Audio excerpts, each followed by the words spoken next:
When talk about total shoulder arthroplasty, it's mostly indicated if there is glenoid wear associated with arthritis, and it is very important that the rotator cuff is intact because to avoid rocker horse phenomena. Contraindication for total shoulder arthroplasty is number one, non-functioning deltoid. Number two, rotator cuff tear, as can cause horse rocking phenomena. Number three, infection. Number four, insufficient glenoid stock cause erosion down to the coracoid, resulting in need for high-sided reaming more than 15 degrees. So if the glenoid is there is erosion till the level of coracoid, total shoulder arthroplasty would not result optimally. Regarding glenoid,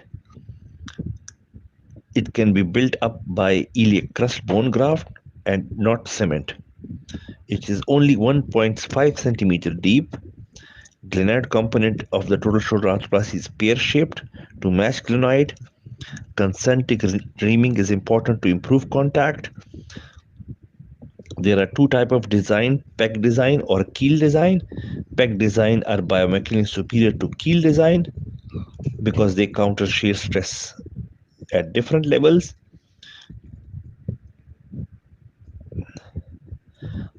Uncemented glenoid has a lower rate of loosening. Humeral osteotomy is sometimes needed. 0 to 30 degree retroversion for the humerus. Increased retroversion improves external rotation.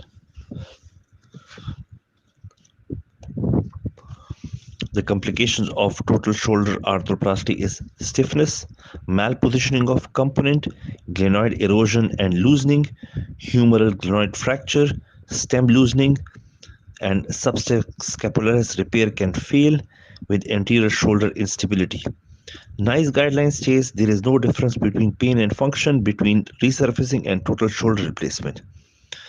AAOS 2009 guidelines state to prefer total shoulder arthroplasty over hemiarthroplasty.